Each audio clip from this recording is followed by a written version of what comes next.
are going to talk about dog training. And I called this, I wrote a little bit of a provocative title for it: Stop Training. Stop training and do this instead. And that's what I want to talk about, because I see so many reels and posts on social media where the solution is training obedience or physical training like exercise. Actually, the other day I saw a reel that was a little bit disturbing to me, because that is kind of the root to a lot of problems that we experience with our dogs, problem behavior. Um, the advice was to, or not the advice, but the dog trainer actually said that if your dog is reactive to other dogs, there are different reasons for that, and one of the reasons is that your dog is getting too little physical exercise. So you have to walk and run a lot more with your dog. And that could be the case, that the dog is not getting enough physical exercise or mental stimulation, but it's rarely at the root of the problem. I have to say that in my experience, working full time with dogs for 12 years now, and that's full time, and many more years part time, um, it's rather a case of too much physical exercise and too little of what else the dog needs. Basic needs. Basic needs according to dogs' natural behavior, which is quite important if you think about it. As humans, we have some natural behaviors, something that we need to have a good mental health. Most of us need socialization in various degrees. It's always individual. I know that, for humans and for dogs. No dogs are the same. That's also why we do not write, specific training plans for all dogs. We write one for each dog. So, where was I? I've actually written down some notes for this. This is important to me, because a lot of the unwanted behavior that we see in our dogs is due to uh, not the dog being disobedient, but lack of something rather in his or her life. Lack of something, or that something is misunderstood, or that it's actually something wrong, that your dog have some pain issues or health issues, or have anxiety, or can't cope with their life very well. So most unwanted behavior, this is what I claim now, is, there are several things here. Most unwanted behavior is due to all of or some of these things. One, we are doing something wrong when we are training the dog or just being around our dogs. Very often it's that we are rewarding our dogs for the wrong kind of behavior. Let me give you a couple of examples. So you want to teach your dog to stop jumping, and if you use treats and then you give the dog a treat when the dog is jumping, it's very easy to do. That's why we don't use treats when we teach dogs not to jump, because it's so easy to actually reward for the behavior that we don't want, that the dog is getting the treat when it's in the air jumping, when it's on its two legs. It's important to know that dogs learn by association. So what happens when they are doing certain behaviors, if it's a positive reinforcement or negative reinforcement. So if something bad is happening to the dog or something good is happening to the dog, it depends on the situation your dog is in. They can relate that to the situation just like we can. We do the same thing. For example, with smells, we do the same thing. I read an article the other day, very interesting. Some research was being done on humans on the importance of our sense of smell. That our sense of smell and related to our memory is much more important than we thought it was before. That's what the article claimed. Basically, when we smell something, um, that reminds you or us about a situation. I'm sure you can relate to this. Same thing with, for example, music. It's a very good example. So if you hear music from the 90s, if you're my age, 50 plus, and if you hear music from the 80s or 90s, you are taken back to those years and what you were doing at the time. Sometimes you can even remember the music, the song you were listening to when something happened. Same thing with smells. And the same thing is with dogs. So if your dog is doing something and getting um, um, scared or get like a shock in a situation, the dog can then relate that sound to the situation he was in. Okay, sometimes it's because we use our body language the wrong way. We are not clear in the way we are training our dogs, so we are more confusing the dog, and the dog is getting more stressed.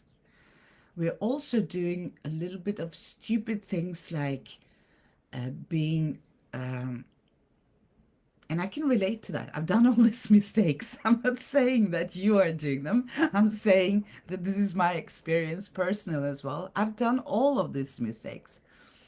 So anyone remember how it was like when we taught our dogs that we are going out for a walk? You will regret it very soon if you get a puppy and you start going, hey, do you want to go for a walk? Do you want to go for a walk? We're going for a walk. And then you get the dog very hyper and very stressed and happy because something is happening, something exciting is happening. And that's soon to be very regrettable to do because when that dog is bigger and grown up, you can't say the word walk anymore. You have to start saying other things because every time you say the word going for a walk, your dog is like waking up ready for a walk.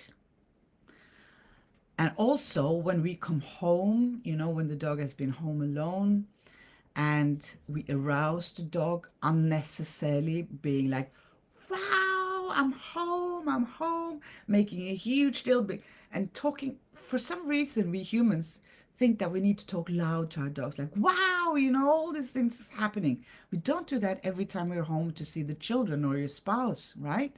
Like, I'm home, and then you could do a dance or something. No, we're just like, hi, nice to see. And if we are a little bit calmer in our behavior, the dogs will be calmer in their behavior. So dogs that have a thing with being totally stressed and aroused when the doorbell rings or when someone comes or when you come home, maybe you need to have a look at what you have done, what you are doing, your own behavior in these situations. Okay. Also, unwanted behavior is, I'm not sure if I want to say often, but I feel like saying often. Often, it's too much happening in the environment for the dog to learn anything when you are training. A good example is the good old-fashioned dog courses that I did myself. So again, this is all about my own experience and what I've done as well. And so if you have a course with a lot of dogs and a lot of people and a lot of things happening in the environment, it could be a bit stressful for the dog. Positive and negative. When I say stress, I also mean positive, like exciting, But the same thing is happening inside of your body with hormones. So when you are aroused, overly excited about something, or a little bit worried about something, then there's less possibility for you to learn something.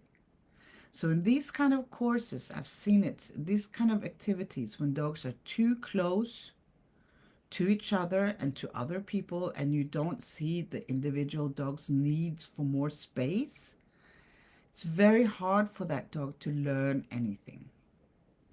We also complain that, my dog doesn't know recall. He's not very good with recall. Okay.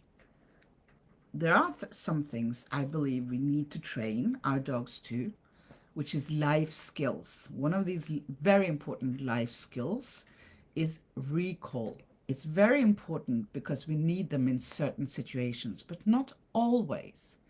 Not every day, all day, you know? But if your dog is off leash somewhere and you meet another person, other people, or a car, or there's a street, something, then you need to have a recall. So then you need to ask yourself, did you really teach your dog recall properly? Knowing that dogs have to learn it in the different environments. So typically we teach the dog something in an environment where it's less stressful. So if you start training recall, you would maybe do that at home, inside even with the puppy, just going, getting the puppy to follow you, or when you turn around, the puppy comes and you can reward him for that. And then you do that on your walks in areas or places where your dog is not stressed because there's not a lot of new things happening and so on. And then you have to do that in more difficult environments as well, more busy environments, so that your dog is not distracted. So he actually do learn the recall. Very often, that is the thing, is that we taught the, the puppy a recall, and we expect now the adult dog 3 years later or 2 years later, an adolescent dog, to know exactly the same thing, and they don't. We have to continue training or reminding the dog about this. Um, Also, we do misinterpret their body language because we don't know exactly what we think we know, but actually we don't know until we know. And we know when we have learned to observe dogs and learned really about their calming signals. This is one of the most important things Nordic dog trainer is all about, is to learn how to understand how dogs are communicating with us, because I'm sure everyone here who have read the book on talking terms with dogs or did a course about calming signals in the dog language, they can agree that we all thought we knew until we actually knew the calming signals. The calming signals, I just have to add that it's not just, signs that dogs are showing because they're nervous or unsure about something, but it's a part of their language that they use every day, all the time, to us and to their surroundings. It's a part of their behavior, polite behavior, polite behavior. Okay, we are also very often demanding too much of the dog. So this is going back to, have we really trained the dog uh, well enough with the right methods, with the right and appropriate rewards, or did we reward the dog wrongly, wrong times, or so that the dog misunderstood? A lot of the behaviors that we don't want is behaviors the dogs have been rewarded for without us intending to do so. For example, eye contact is a huge reward for a lot of dogs. So looking at your dog can be mean a very high reward for your dog, depending again on the individual dogs. For some dogs, it's not a big deal. For other dogs, it means the world to them if you look at them. So, have we done these things right? And have we made sure that the environment is or sorry, have we made sure that the dog, we have taught our dogs the life skills to cope with the environment in such a way that they don't get stressed, don't get nervous. Um, and if your dog do get stressed or nervous of the environment, the obedience training is not the answer.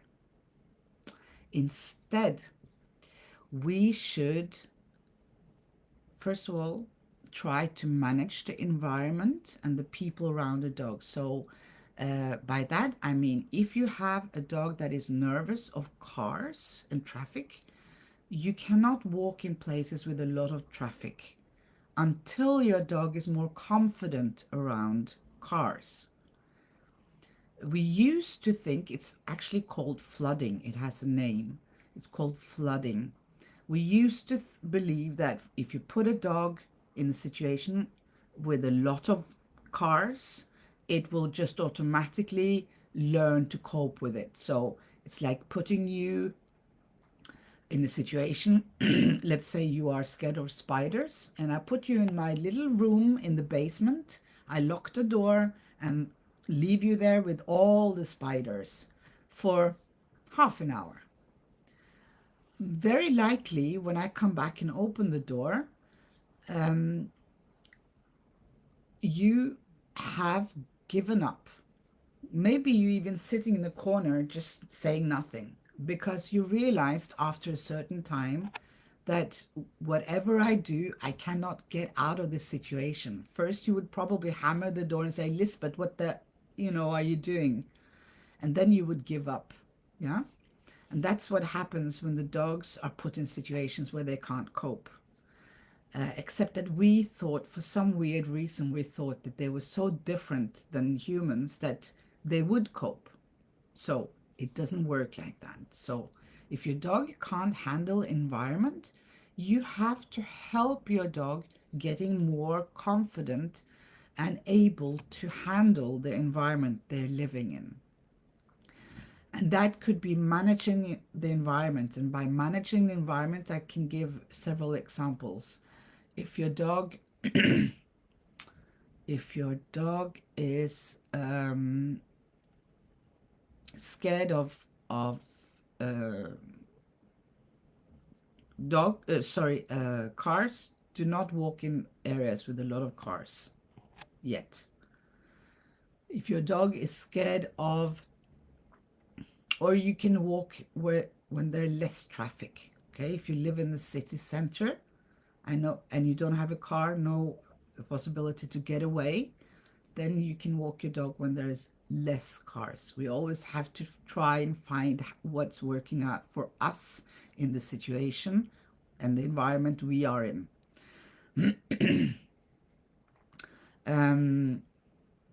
If there is an issue with people, you have to manage the people around you, tell the people around you how to behave around the dog.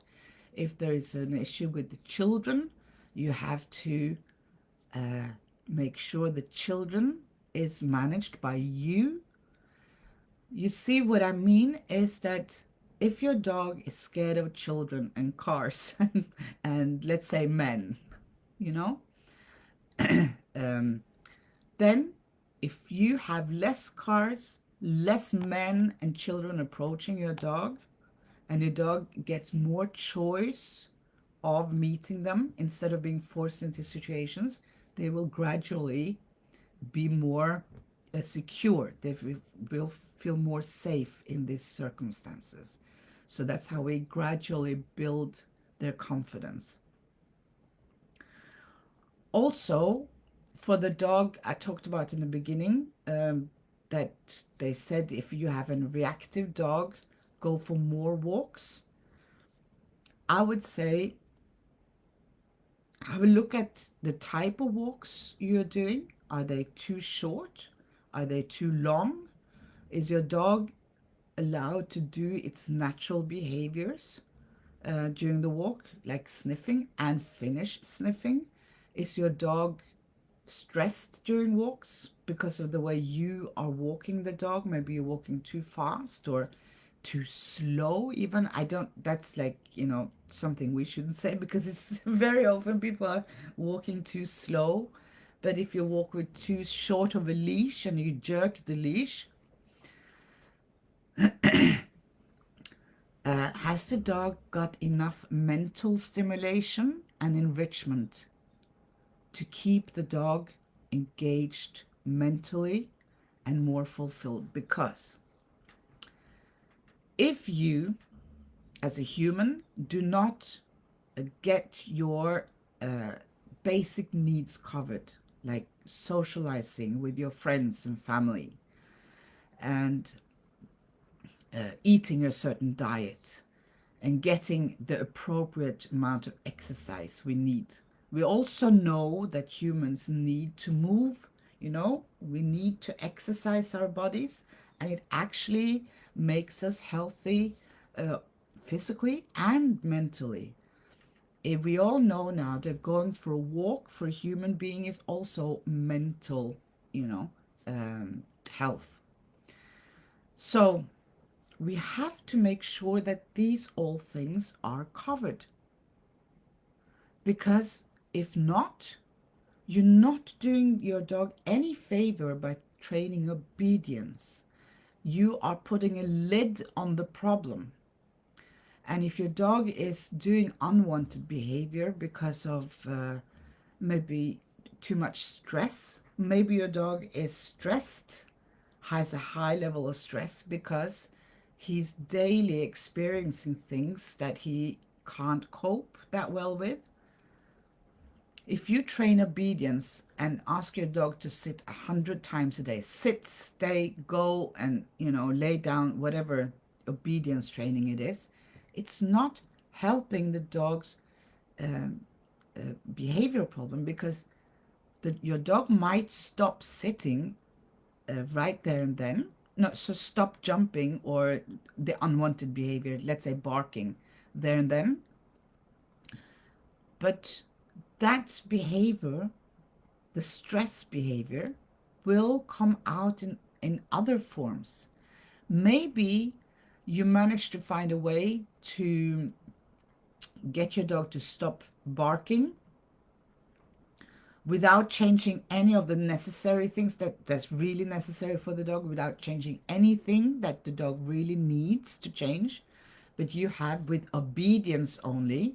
Because and that's also a bit connected to discomfort when I say obedience in a way like this, because we all do things to avoid discomfort, or feeling bad. Yeah, you haven't done anything about the problem. What we need is less obedience training and more of natural needs into the dog's life, such as being with other dogs. That's why socialization is very important. Dogs need to be with other dogs, not only for play, but to sleep, to eat, to sniff, to go for a walk, to just be with them. So, more socialization with other dogs without changing anything else can actually lead to less reactivity when your dog is walking on leash and meet other dogs. Because a lot of dogs that are reactive and showing weird behavior, maybe even so-called aggressive behavior, is due to frustration because they don't spend enough or any time with other dogs. More understanding from you on how your dog is communicating, so your dog gets less frustrated, trying to explain to us what they need. And if you learn to observe dogs and their language, it's very interesting to go and watch a course, like if you have a dog activity near you, to see other people training their dogs, because then you can see so many examples of where the dog is actually just trying desperately to tell the owner, I want to do what you asked me to, but I just don't know what you want from me. Yeah? So learn how your dog is communicating, learn how the calming signals work, and give dogs more room for natural behaviors. This always, this is the one tip that will not do anything bad to your dog or yourself, and will not cost you anything. It will only do good. And if your dog already has it, fine, then do more of it, you know? More room for natural behaviors such as sniffing, mental activities, again, sniffing, using all their senses, going to enriched environments, coming with you to new places, go for a walk in a new place at least once a week, um, be with other dogs, go for walks with other dogs, have something good to chew, different and a variety of different chews available. That's also stress reducing, in addition to being good for their teeth. And of course, get opportunities to have good rest and sleep. If you have the basic covered, there will be less frustrations, right? And with less frustrations, there will be less behavior problems, such as barking in the window, for example. You see, when people ask me, Lisbeth, my dog is barking in the window. Why? I just want him to stop. I also always have a lot of follow-up questions, okay? Because I want to understand the whole picture. I want to see, is the dog lacking something, Or is it just, yeah, there could be so many reasons why your dog is barking in the window. Um, Besides that, it's natural for dogs to bark on something, or to, if you have a guarding dog, do you know what kind of breed you have?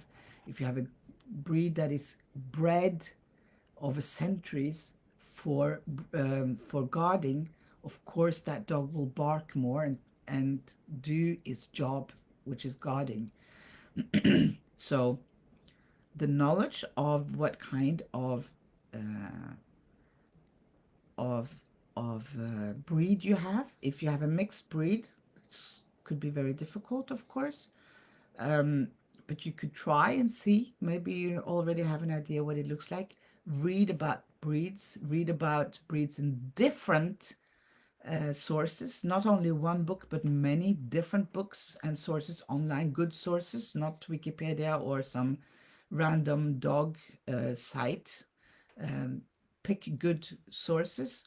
So get to know what your dog is made to do and what he needs in his life to fulfill, you know, as many natural behaviors as we can. Because the truth is, they're in captivity, aren't they? If we're going all the way down to the basics, they're in captivity. So, of course, we can't just have them run on the streets, and just do whatever they want. And they can't walk on the table and eat our food. I'm not talking about that. We need rules, and we need life skills. We need life skills as opposed to obedience. Does that make sense? The more stressed we are, the more we are stressing out dogs as well. Um, and it's very clear, we can see a clear shift in that. When I was a child, we didn't normally choose for a lot of different activities to do after school. We could choose one. That was normal when I was young. Now kids are doing a lot of activities, and their parents are getting very tired of all the work it comes with it. Same thing a little bit with dogs. A lot of dogs are doing a lot of different activities. On Monday, they're doing agility. On Tuesday, they're doing obedience class. On Thursday, they're doing, some other thing, and then they do some search and rescue, whatever they do. They do a lot of things, maybe too often. Yeah. So, of course, dogs have problems. I've taken in a lot of rehomed dogs, and we do it step by step. We use desensitization. So, dog to dog aggression. The dog is scared, doesn't like other dogs. But we need a consultation. We find a way to maybe that dog can get along with female dogs, maybe older female dogs, go for a walk together, and then gradually add more dogs into it. So you have to have a plan for helping your dog to cope with these problems. What I'm saying is obedience is not the answer. Um,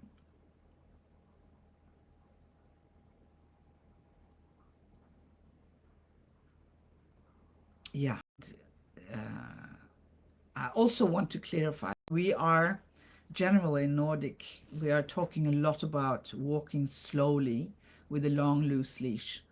We're talking a lot about that because we are handling a lot of dogs with problem behavior. And that is very often due to high level of stress. So we need to help these dogs, lower the stress level. And one very easy way of starting, and which we should all do, is to have our dogs learn to walk on a long, loose leash. And we actually teach our dogs from they're very young to walk quite fast because we go, come on, puppy, come on, let's go, let's move. We even go for walks with our dogs for our training purposes. And that's when, it's kind of a problem a couple of years later when you have an adult strong dog who's pulling you everywhere because now he's walking a lot faster than you. So we think that slow walk is good. No, we don't only think that, we see that is solves a lot of problems. But also dogs should of course be allowed to run or to walk faster. Ideally, run as fast as they can every day, but we can't do that, can we? Most of us can't. I don't have that kind of land, or but so we have to find out how can we do that. Can you maybe go to a dog park when there are no other dogs there, and then you let your dog off leash, for example? So it's nothing wrong. Dogs do, if you observe your dog, you know your dog is walking in different gaits. They run a little bit, they trot a little bit, they gallop, and they walk slowly. But most of us are walking too fast and don't stop when our dogs want to sniff. So they don't have the time to sniff. And even more importantly, finish sniffing in that spot, which is very important for dogs. It can actually lead to a lot of frustrations if they don't get to finish sniffing.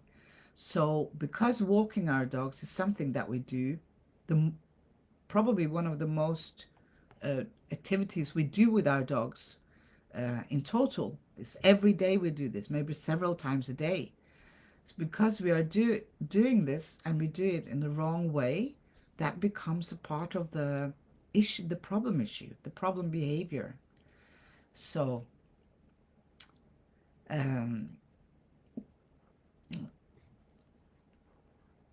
just going to summarize. What I wanted to say today was problem behavior is not necessarily solved, or what I said, let me rephrase. Problem behavior is not usually solved by obedience training.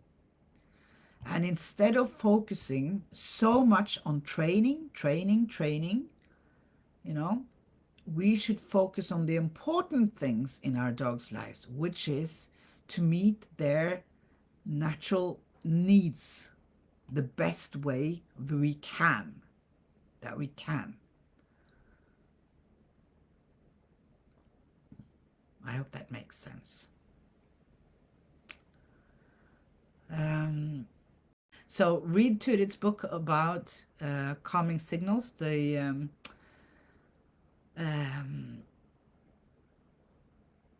my god, I can't remember the name in English. On Talking Terms with Dogs, on Talking Terms with Dogs. And sign up for any free webinars. Have a very nice week and evening. Bye.